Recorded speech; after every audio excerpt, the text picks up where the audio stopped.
สบายดีทุกคนมื้อนี้พาทุกคนมาตักฝอยเนาะมื้อนี้จะพาทุกคนมาเบิ่งแบบถ่ายคลิปยาวๆเนาะเบิ่งแล้วเนาะดูว่าส้มแล้วต้องสามารถเฮ็ดเป็นหลายเติบแล้วเนาะทุกคนเพราะว่าเพื่อเป็นแนวทางให้ทุกคนเรียนตักฝอยเนาะก่อนอื่นหมดเราก็เตรียมอุปกรณ์เนาะเราจะมีเสือกแล้วก็มีแขมที่ว่าไว้ทักฝอยเนาะเสือกนี่เราก็ต้องซื้อตามท้องตลาดตามห้างขายเครื่องก่อสร้างก่อสร้างน่าจะมีเนาะบางบ่อนเป็นเสือกประเภทที่ว่าอ่อนนุ่มเนาะบ่ให้แข็งหลายถ้าแข็งแล้วเรามาใส่ทับฝอยมันจะดึงจะเจ็บมือเนาะทุกคนมันก็บ่อยากเข้าอีกถ้ามันแข็งเราดึงแล้วมันบ่อยากเข้า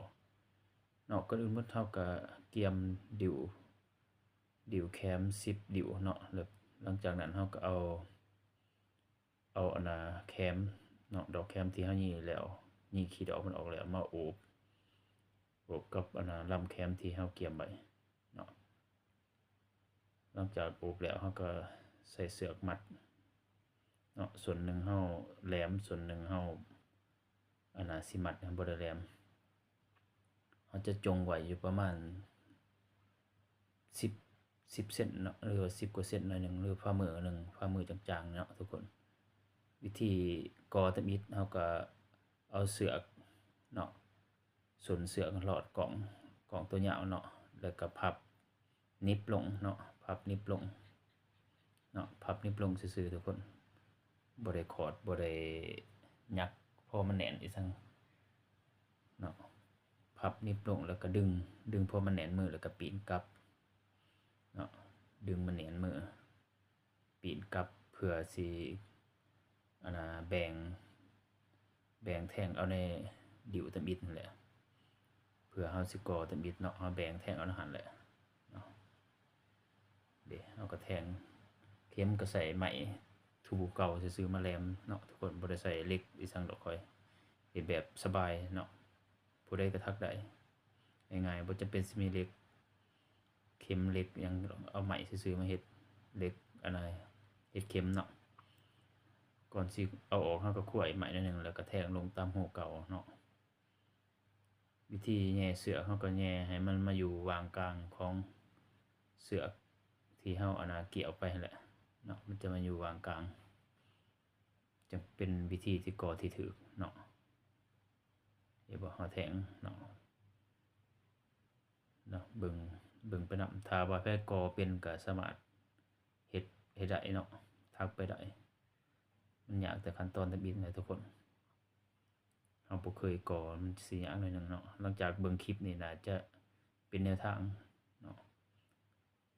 าะบัดนี้ดิวต่อไปเนาะดิวตะบิดเลยนะเฮาเอิ้นเฮาเฮ็ดเป็นบ่วงแล้วก็แทงแบ่งเอาในดิวตะบิดนั่นแหละเนาะแบ่งแทงเอาหั่นที่เฮาก่อตะบิดนั่นแหละแล้วก็แย่เนาะใส่เสือกแย่ก่อนสิแย่เฮาก็คั่วเข็มเฮาออกหน่อยนึงเนาะเพื่อให้มันเป็นหูมันจะแย่ลงง่ายวิธีเนาะเทคนิคให้แย่เสือกสบายเนาะก็เป็นบ่วงแบบนี้เนาะเป็นบ่วงแบบนี้หลังจากเฮ็ดเป็นบ่วงแล้วเฮาก็นำเอาแขมเนาะนำเอาแขมที่เฮามาใส่ที่เฮาเกี่ยมไว้แล้วมาใส่เนาะคลิปก็ยาวๆเนาะตัด2-3เทื่อเลยบันทึกไปใส่อัลบั้มรูปบ่ได้ทุกคนเพราะโทรศัพท์มันอยากเต็มแล้วความจำมันบ่หลายก็เลยได้พากใหม่อีกทุกคนตัดใหม่อีกตัดลงอีกให้มันเหลือ20 นาทีลองเบิ่งเนาะดิวที่2เนาะเอิ้นเป็นดิวที่2เด้อทุกคนดิวที่2เฮาก็เอามาใส่สไลด์ขึ้นหน่อยนึงบ่ให้ยาวกายหมู่หลายเด้อทุกคนค่อยๆขึ้นแบบคือในมือเฮานี่แหละสไลด์ขึ้นเท่าน้อยเนาะหลังจากนั้นเราก็ดึงทีละขั้นตอนแล้วก็บีบไว้เพื่อให้มันแน่นเนาะเห็นบ่นี่มือค่อยบีบเมียแล้วก็จังดึงเพื่อบ่ให้มันตูดกับ มันจะแน่นคันวิธีดึงไปเฮาดึงไปทีละย่านของมันดึงหรือบีบไปหลังจากใส่ดิวแล้วเฮาก็ล็อกดิวของมันเองบัดนี้เพื่อให้มันแน่นบ่ให้มันหลุดคันเฮาบ่ล็อกมันสิหลุดทุกคนเนาะล็อกก็ล็อกแบบลักษณะเฮาไขว้กันหั่นแหละเฮาสวนเอาแต่ดิวมันเองดิวที่เฮามาใส่นั่นแหละลูกที่เฮามาใส่สวนเอาแต่หันแล้วบ่เอาตัวอื่นหลายได้บ่ต้องเอาไปเอาตัวอื่นเนาะไปเอาตัวอื่นแล้วมันบ่งามบ่เป็นระเบียบว่าซะเอาพยายามเอาแต่ของมันเองมันจะออกมางามเนาะหลังจากล็อกแล้วเนาะล็อกแล้วเฮาก็เฮ็ดเป็นบ่วงอีกคือเก่าเนาะเป็นดิวที่3บัดนี้ทุกคนก็เฮ็ดเป็นบ่วงก็แบ่งเอาอาหารคือเก่านั่นแหละเนาะแต่ว่ามันถ่ายบ่อยากคักปานใดมันบ่ได้คันมีมือกล้องเฮาจะไปซูมเบิ่งบอลที่เฮาอันน่ะทักเฮาแหย่แต่ละบอลหั้นนะให้เข้าใจเนาะแต่เบิ่งไปคร่าวๆลองเบิ่งทุกคนบางเทื่อผู้ใดมีประสบการณ์เคยเฮ็ดทักแบบอื่นมามันอันน่ะมาเบิ่งแบบนี้น่าจะเข้าใจเนาะพอเฮ็ดได้บ่เป็นแนวทางให้คนอื่นอยากเรียนทักแบบนี้ว่าซะทักแบบนี้มันทัก2ฝ่ายมาประกบกันเนาะโอเคหลังจากเฮาใส่อันนั้นเป็นบ่วงแล้วก็เอาแคมที่เฮาเกี่ยมมาใส่เนาะดิวที่1ที่2เฮาก็เอาแคมยาวแหน่หน่อยหนึ่งเนาะหลังจากดิวที่4ที่5ไปก็เอาตัวสั้นแหน่ตัวกลางแหน่สลับกันไปนำเนาะแคมเฮาจะตอนปอกแคมเฮาจะแบ่งไว้แยกไว้เป็นมัดมัดสั้นแหน่มัดกลางมัดยาวเนาะแบ่งไว้เป็นไว้หลังจากเฮาใส่ดิวที่3แล้วเฮาก็ล็อกคือเก่าทุกคนเฮาจะทักไปแบบนี้จนฮอดเก่าดิวเนาะเฮ็ดไปแบบนี้เรื่อยๆเนาะอาจจะบ่ได้ให้เบิ่งจนฮอดเก่าดิวทักไปเลยเนาะอันนี้เฮาจะตัดมาเป็นอันน่ะดิวที่7เนาะนี่บ่หลังจากเฮาใส่ไปเฮาก็ตัดซอยออกไปเท่าน้อยซอยแต่ดิวที่3ที่4ไปแล้วซอยเอาเลยเนาะเพราะบ่ได้ให้เบิ่งหลายเพราะมันคลิปมันยาวโพดเลยตัดไปนำเพราะว่าบันทึกบ่ได้ทุกคนยาวโพดเนาะบันทึกแล้วจังได้อันน่ะจังไปอัปโหลดลงทาง YouTube มันยาวหลายก็เลยเฮ็ดบันทึกบ่ได้เนาะเฮาก็เฮ็ดเป็นบ่วงคือเก่าทักไปนี่เรื่อยๆเด้ทุกคนแบบเดียวกันเลยนั่นแหละจากดิวที่1จนมาฮอดดิวที่เก่าก็เฮ็ดแบบเดียวนี่แหละแล้วก็ซอยไปนำเนาะที่4ที่5ที่6ที่7ก็ซอยออกไปเลยเอาออกทีละน้อยคันเฮาบ่ซอยมันสิใหญ่โพดบัดเฮามาใส่ดิวดามมันหั้นนะเฮ็ดดามมันสิใหญ่โพดใหญ่เกินบัดเฮาไปปัดแล้วปัดบ่ม่วนกำบักใหญ่เลยเต็มกำพู้นล่ะ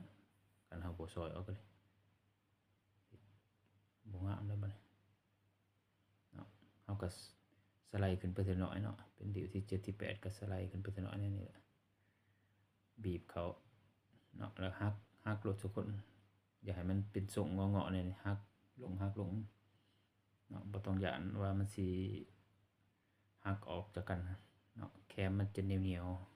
ๆเนาะวันนี้ดิวที่เก่าเนาะดิวสุดท้ายของอันน่ะของฝ่ายที่1เนาะมันมี2ฝ่ายเด้ทักแบบนี้มาประกบกันบางคนเขาก็ทักฝ่ายเดียวนี่แหละหักงอให้มันได้ทรงให้มันหนาๆแต่ว่าฝ่ายเดียวเขาให้ใส่หนาๆเนาะก็เคยทักคือกันเนาะก็พอใส่อยู่แต่ว่ามันบ่งามปานใดมันแอ่นจะเบื้องเดียวนั่นแหละคันเฮา2เบื้องมาประกบกันมันจะงามกว่าลงตัวกว่ากันเนาะโอ้เป็นดิวที่8มันยังบ่ทันฮอดดิวที่เก่าเฮายังซอยอยู่เนาะทุกคนบัดนี้ดิวที่เก่าเนาะดิวสุดท้ายของไฟตะมิดเนาะ เบื้องเต็มอิฐก็ทักแบบเดียวกันนี่แหละทักไปเรื่อยๆเนาะเขาก็เฮ็ดเป็นบ่วงคือเก่าทุกคนเนาะหลังจากนั้นก็แหย่ลงตามที่เข็มที่เฮาแหย่ก่อนนั่นแหละเฮาก็เอาแคมเดี๋ยวสุดท้ายเฮาจะเอาแคมยาวเนาะยาวกุโมแล้วมาใส่เพื่อให้มันอยู่ทรงบ่ให้มันหลุดลื่นกันเนาะเพราะฉะนั้นเราต้องจงตัวยาวไว้ใส่ตลอดเลยทุกคนบางคนทักบ่เป็นแล้วมีแต่แคมสั้นเราต้องแยกแคมกะอันน่ะสั้นแคมกลางแคมยาวสุดเนาะก็บ่ให้ใส่ดิ้วใหญ่เกินไปมันใหญ่หลายมันก็หนาโพดเนาะเพราะฉะนั้นบ่มักหนาปานใดดอกแต่ว่าหลังจากเฮ็ดแล้วมาให้ทุกคนใส่ลองเบิ่งเขาก็ว่าโอเคพอดีงามพอดีปัดว่าซะบ่ให้หนาหลายมันจะหนักเอามาปัดบ่ม่วนเนาะดิ้วที่เก่าเนาะหลังจากแล้วได้แล้วเขาก็ตัดเนาะตัดก็ได้บ่ตัดก็ได้แต่ว่าข้อยคนมักละเอียดให้มันงามซื่อๆก็เลยตัดให้มันเป็นอันน่ะทรงละเอียดเนาะบ่ให้มันมายุ่งมายากนี่ได้แล้วไฟล์หนึ่งเนาะหลังจากนั้นบัดนี้เราจะมาก่อไฟล์ที่2ก่อไฟล์ที่2เนาะเราจะมีแหลมส่วนเสือกคือเก่าส่วนหนึ่งแหลมส่วนหนึ่งบ่ได้แหลมก่อแบบเดียวกันเลยทุกคนเนาะเราก็จะเกี่ยมแคมมา10นิ้วคือกันที่เรามัดไว้มัดเพื่อบ่ให้มันแตกไปแตกมามายุ่งมายากมันจะอันน่ะทักยากนิดนึงให้มันเป็นระเบียบว่าซะเนาะเราก็เอาดอกแคมเนาะที่เราเตรียมไว้นั้นที่เรายีดอกมันออกเบิดนั้นมาโอบดิ้วที่เราเกี่ยมทุกคนเนาะแล้วก็มาโอบบ่ให้ใส่ใหญ่เกินไปบ่ให้ใส่อันน่ะหนาเกินไปตัวทำอิฐก็ได้เบิ่งทรงมันหนาซื่อๆเลยมันเป็นน้ำมุมกล่องซื่อๆที่จริงบัดเฮามาหัดแล้วก็บ่ได้หนาทุกคนเนาะพอดีอาจจะใหญ่กว่าผู้มือหน่อยหนึ่งหลังจากเราหัดแล้ววิธีก่อตะบิดก็เอาส่วนเสือกเกี่ยวไปทางรุมเนาะเกี่ยวไปทางรุมแล้วก็ปีนนิบส่วนเสือกลงเราจงไว้ก็ประมาณฝ่ามือปลายหน่อยหนึ่งหลังจากนั้นเราก็ปีนกลับปีนเสือกกลับเพื่อเราสิก่อเริ่มก่อตะบิดเราจะเฮ็ดอันนั้น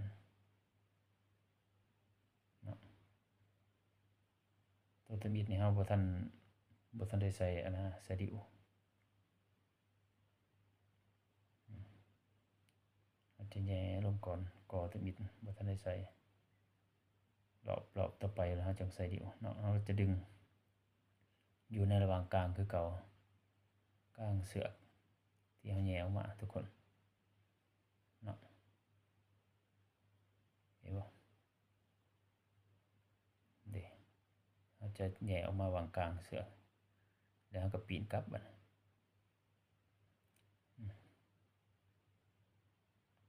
ปีนกลับเฮ็ดเป็นบ่วงเนาะเราก็จะเฮ็ดเป็นบ่วงเป็นบ่วงแล้วก็แบ่งเอาอาหารแหละเนาะอาจจะเฮ็ดเป็นทรงไปแต่ว่าอยากให้ทุกคนเห็นตัวจริงพุ่นแหละจักสิเข้าใจละเอียดเนาะหรือว่าได้เห็นฝอยตัวจริงพุ่นแหละหรือมาเห็นตอนทักตัวจริงแฮ่งเข้าใจเนาะเบิ่งไปคันผู้ใดมีประสบการณ์เคยทักแบบอื่นมาก่อนแฮ่งเข้าใจเลยล่ะแล้วก็เฮ็ดเป็นบ่วงคือเก่าแล้วก็เอาแคมมาใส่เดี๋ยวตะมิดนี่ก็เอาแคมยาวแหน่หน่อยหนึ่งมาใส่แต่บ่ให้ใส่หนาเกินไปเพราะเราจะทักฮอดเก่าดิ้วบ่เฮ็ดหนาหลายคันไปเฮ็ดหนาฮอดเก่าดิ้วโธ่บักใหญ่ๆเลยทุกคนบานเบิ่งเซิงบัดไปปัดแล้วเขาก็บ่อยากปัดแล้วบัดปวดหัวมือว่าขี้คร้านแล้วบัดนี้บัดผู้ซื้อจะได้หนาๆเนาะบัดผู้ปัดนั่นบ่อยากได้หนาปานใดผู้ดีปัดเขาว่าเนาะ คันเฮ็ดหน้าลายมันหนักหลังจากนั้นเราก็ล็อกดิ้วมันบัดนี้แบ่งอันน่ะแท่งส่วนเอาดิ้วตัวที่เราใส่นั่นแหละเพื่อสิล็อกไว้บ่ให้มันหลุดให้มันแน่นคันเราบ่ล็อกมันบ่อยากแน่นเห็นบ่เราก็ล็อกดิ้วมันเอง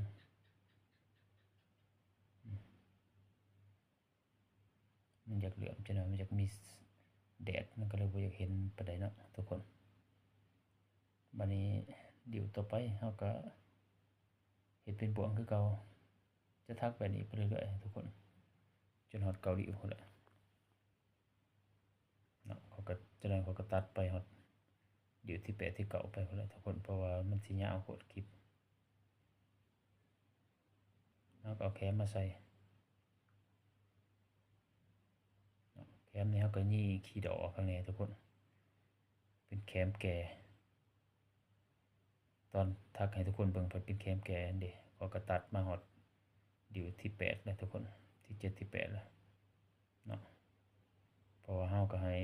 เบิ่งไปนำก็เฮ็ดคือกันมาเรื่อยนั่นแหละเนาะวิธีหักเราก็ได้ดิ้วที่2ที่3แล้วเราก็หักเคาะลงเลยโลด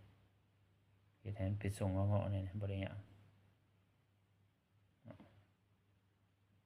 ได้บ่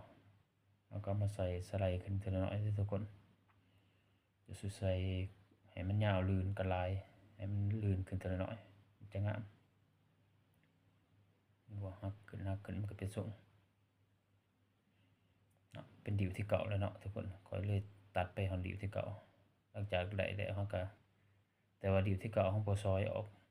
มีแต่เราตัดเพียงซื่อๆคันเราไปซอยออกแล้วมันบ่งามบัดเราประกบกันมันจะหลุดบัดเราสิมาใส่เสื้อเกาะเอาแบ่งเอาที่ตอนเราสิสวนเอาเฮ็ดบ่วงมันอยากหลุดก็เลยบ่ตัดดิ้วที่เก่าเนาะเราก็จะแท่งเอาฝ่ายนี้แน่แท่งเอาฝ่ายนั้นแน่อย่างละน้อยเพื่อให้มันยึด2อันยึดเข้ากันเด้คันเราไปแท่งเอาเบื้องใดเบื้องเดียวมันบ่ได้มันบ่อยู่เพื่อสิเป็นบ่วงแล้วเอาแคมมาใส่อีกทางกลางอีกเพื่ออัดหูบอนมาเสื่อมกันเนาะหลังจากเฮ็ดบ่วงแล้วเราก็เอาแคมที่ยาวกว่าหมู่เนาะมาใส่อัดหูมันเพื่อให้มันบ่มีหูมันก็จะเป็นทรงงามแล้วบัดนี้เนาะเดี๋ยวเรามาปกไว้หั่นก็เอาบ่ใหญ่บ่เอาหนาหลายเนาะแล้วก็ดึงเข้าแน่นๆบัดนี้เนาะเห็นบ่ทุกคนมันก็เริ่มงามเลยเด้ตั้งแต่แคมแก่มันก็มันเบิ่งคือหางทุกคนเนาะเห็นบ่มันยึดเข้ากันระหว่าง2อัน2ฝ่ายเข้ากันแล้วก็เอาดิ้วมาใส่มันก็เริ่มแน่นเนาะ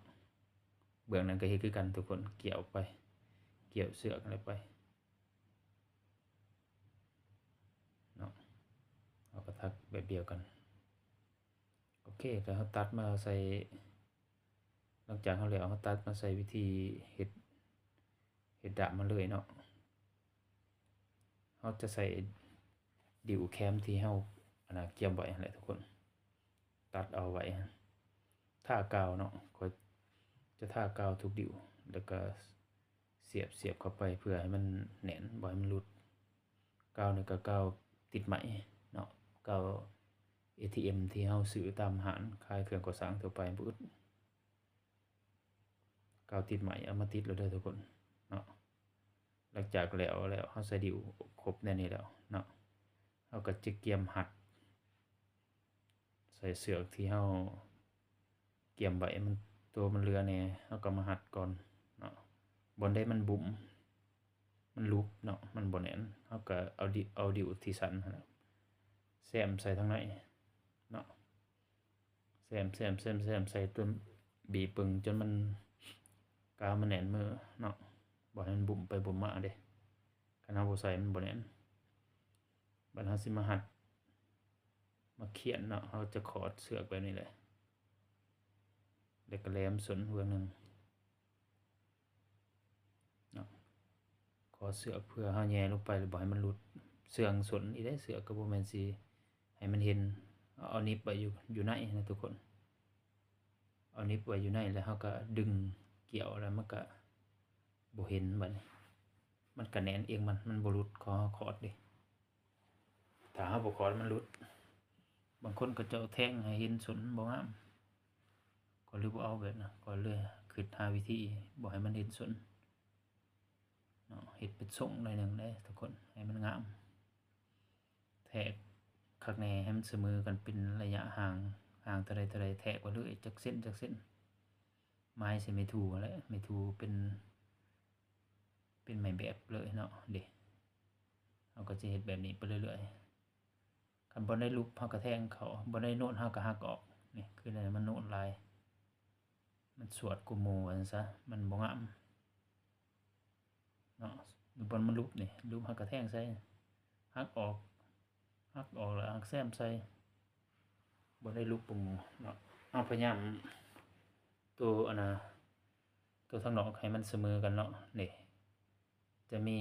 หัดอยู่หาขันเนาะว่าจะอันน่ะไม้เฮ็ดบ่เสมอกันเลยปอกมันน่ะเนาะนอกจากแล้วเฮาก็เอาคัตเตอร์มาตัดข้างในให้มันเพียงงามเฮ็ดให้มันเพียงแล้วก็เฮ็ดให้มันสีอันน่ะกลมๆเนาะหน่อยหนึงแล้วกาวมาทาอีกบัดหนึงให้มันแน่นเนาะคันเฮาบ่ทากาวอีกบัดหนึงก็บ่อยากแน่นแหละทากาวแล้วมันก็ติดกันแน่นตึงแล้วแหละเนาะคลิปนี้ก็สิฝากไว้ส่ำนี้เด้อทุกคนฝากกดไลค์กดติดตามหน่อยเด้อเข้าไปเบิ่งไปชมแหน่ผู้ใดสนใจวิธีถักฟอยล์เนาะโอเคเจอกันคลิปหน้าขอมุกขอบใจหลายๆทุกคน ที่เข้ามาเบิ่งมาชมมาเป็นกำลังใจให้กันโอเค